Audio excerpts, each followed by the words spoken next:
vamos a rellenar el libro de ingresos y gastos. Este es uno de los libros contables que nos exige a los autónomos la agencia tributaria para poder comprobar la veracidad de las declaraciones que presentamos. Estos libros son obligatorios, no son opcionales, no podemos decidir si los cumplimentamos o no, sino que hay que hacerlo. Y esto los utiliza Hacienda si, por ejemplo, nosotros tenemos una inspección, ojalá que no, para comprobar que las declaraciones que estamos presentando a la agencia tributaria, en base a las que pagamos nuestros impuestos, son ciertas o no. Bien, en el libro de ingresos y gastos, o para cualquier otro de los libros que tenemos que tener como trabajadores autónomos, tenemos infinidad de posibilidades para cumplir con estos registros contables. Podemos utilizar software gratuito o de pago, más sencillo, más complejo, o hojas de cálculo o cualquier otro medio. Antes se utilizaban unos libros que todavía existen, que se venden en la agencia tributaria, que son libros de papel en las que rellenábamos estos datos a mano. Era más engorroso porque si te confundías pues tenías que tachar, tenías que hacer tú las sumas con la calculadora, con la facilidad que teníamos de poder confundirnos. Sin embargo, al utilizar medios electrónicos, pues el trabajo se simplifica un poco. Lo tenemos que hacer nosotros igual, que ningún ordenador va a hacer el trabajo por nosotros, pero nos quita ciertas tareas como la de las sumas y de los cálculos de porcentaje que ya vienen dentro de los propios programas. Uno de los más utilizados por su sencillez son las hojas de cálculo, que es lo que tenemos en pantalla, ya que más o menos casi todo el mundo sabe o alguna vez ha utilizado una hoja de cálculo. Bien, nosotros aquí en la hoja de cálculo es una copia exacta de los libros que vendía Hacienda anteriormente. Bueno, los sigue vendiendo, pero ya no se utilizan, no creo que nadie los use. Una copia exacta, pero pasado a un Excel. Lo mismo que tenemos aquí es lo mismo que nos podíamos encontrar en esos libros que compramos en Hacienda y que se rellenaban a mano. Bien, en el libro de gastos nosotros lo vamos separando por trimestres para conocer los gastos que hemos tenido en cada uno de estos trimestres, ya que también nuestras declaraciones de IVA e IRPF las iremos presentando trimestralmente. Bien, en este libro lo que nosotros tenemos que incluir es básicamente la información que viene en una factura, la información que tiene que tener una factura para que sea legal y sea válida a efectos de IVA. ¿Qué tiene que tener una factura para que sea legal? Pues tiene que tener la fecha, su número de factura, quién expide esa factura, su NIF o su CIF y por qué es por lo que nos están cobrando, en este caso que son facturas de gastos con su IVA desgranado. Entonces, esos datos que vienen en una factura, lo que tenemos que hacer es pasarlos a nuestro programa. En este caso vamos a utilizar la hoja de cálculo. Bien, lo primero que tenemos sería el número de orden. El número de orden no es más que el número de asiento, el número de anotación que estamos haciendo. El primero, el segundo, el tercero, la cuarta factura que incluimos, la quinta, la sexta. Vale, recordad que estas son las facturas que nos envían a nosotros en el libro de gastos, no son las facturas que nosotros hacemos, eso ya lo haremos en otro vídeo. Bien, aquí nada más es un orden de anotación, la primera anotación que ponemos en la primera fila, la segunda anotación en la segunda, tercera, cuarta, quinta, así sucesivamente. Bien, lo importante empieza a partir de aquí, mes y día de la factura. Nosotros en nuestra factura tendremos que buscar en la factura que nos mande nuestro proveedor de servicios o de lo que sea, la fecha en la que se hizo esta factura.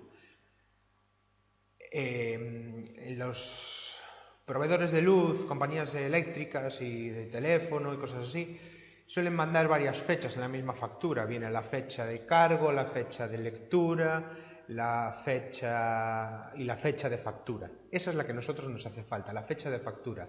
No la fecha en la que leyeron nuestro contador, ni la fecha en la que nos lo van a cobrar por el banco. Nosotros nos hace falta la fecha de la factura, el día que se expidió esa factura. Ahora ellos ya que la cobren en el momento que crean oportuno. Pues esa es la factura que incluimos aquí, el mes y el día. Y después a su lado el número de factura, o justificante, bueno, número de factura. El NIF de la persona que nos envía esa factura y su nombre, ya sea un autónomo, nombre y apellidos, o el nombre de la empresa, si es una SL o una sociedad anónima. Y en el concepto incluiríamos resumidamente qué es por lo que nos están cobrando esta factura. Vale, por ejemplo, nosotros si tenemos, vamos a una papelería y nos llevamos folios, grapadoras, una fotocopiadora, tóner para la impresora, lo que sea, son muchos conceptos distintos, no vamos a poner todo eso aquí. Pondremos simplemente pues, material de oficina y se acabó. Bien, y después lo pondremos en la columna correspondiente. Si se resulta de una compra, si son gastos de transporte, si son por los sueldos y salarios, la seguridad social o nuestra cuota de autónomos, vale, lo que sea. Al final existe una que es como una especie de cajón desastre en la que podemos incluir cualquiera si no lo encontramos desgranado en las columnas anteriores, que es la penúltima de ellas, que es otros gastos. Cualquier cosa que no sepamos muy bien dónde ponerla, lo ponemos en otros gastos y se acabó. Una cosa importante sería, aquí nosotros solo vamos a poner la base imponible, nunca el total de la factura con IVA. El IVA ya viene después, ya lo tenemos que incluir en otra sección. Aquí sería la base imponible. Bien, seguimos y aquí ya tenemos, me paso, el IVA soportado. Aquí. Vale, IVA soportado. Aquí ponemos el porcentaje que venga en la factura que nos envía nuestro proveedor, ya sea el 21, el 10, el 4 o el que sea en el momento que veas este vídeo. El IVA que nos aplican en esa factura.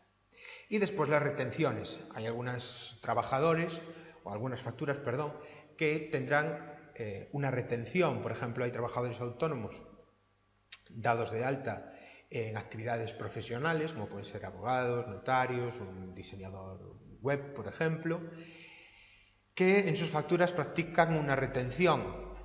Pues el porcentaje que nos envíen en su factura, eso ya lo buscamos nosotros en la factura que nos envía el proveedor, el porcentaje lo incluimos en esta columna. Y después al final ya se calcula directamente, esto es lo bueno de utilizar medios electrónicos y no las hojas de papel, que ya nos calculan esos porcentajes de IVA y de retención en su caso para poder calcular el importe total sin tener que hacerlo nosotros. ¿Vale? Vamos a ver un ejemplo de cómo cubriríamos nosotros el libro. Entonces, el día 1 de enero, por ejemplo, esta es nuestra primera factura, nuestra primera anotación, entonces anotamos aquí el número 1. El día 1 de enero, el dueño del local, tenemos unas oficinas alquiladas, pues nos envía su factura. En la factura buscamos y el número que viene es número de factura A/524, por ejemplo. El NIF de del propietario de las oficinas, pues también vendrá la factura y ponemos el que sea, pues por ejemplo 111111A. Y su nombre, nos manda la factura y es Josefina Iglesias Rodríguez. Vale, concepto o tipo de operación, pues alquiler local, lo que sea, y buscamos aquí el concepto de esta factura. Entonces, en alquileres ponemos la cantidad, pues vamos a poner 500 euros, la base imponible, y ya se suma al final importe sin IVA, solo aquí tenemos que añadir en la columna del IVA soportado, buscamos el tipo de IVA que tiene la factura que nos envía, en este caso, Josefina Iglesias, que no sé qué puso aquí, Josefina Iglesias, el 21%, y esto ya lo calcula automáticamente, son 105 euros de IVA. De otra manera, pues nos simplifica un poquito el trabajo. Retenciones, los alquileres sí tienen retención, nos fijamos en la factura, ya te digo, todo esto hay que fijarse en la factura porque es pasar los datos de la factura a la hoja de cálculo, a nuestro libro de registro. Tienen una retención del 19%, que ya lo calcula directamente el Excel, son 95 euros y el importe de la factura al final son 510. Muy importante, estas cantidades tienen que coincidir con la factura en papel que nosotros tenemos. El importe total de la factura tiene que coincidir con el importe total de la factura en nuestra hoja de cálculo.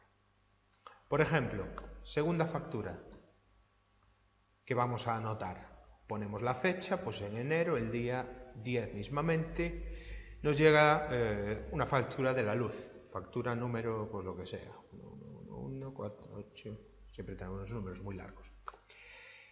Bien, el NIF de la compañía A1111 mismamente, ¿vale? Ponemos aquí su nombre, Compañía Eléctrica S.A. y el concepto, pues factura luz de enero.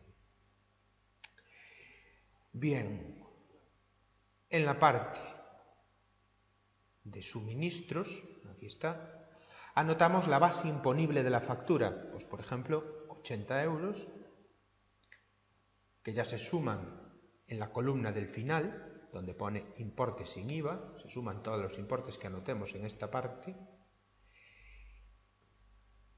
Y en IVA soportado, pues también viene que las facturas de la luz tienen un IVA del 21%, ya se calcula directamente, son 16,80, y en este caso no hay retenciones, importe total de la factura 96,80. Si os vais fijando, los totales se van sumando en la parte de arriba. Por ejemplo, nosotros en este trimestre de momento llevamos anotados dos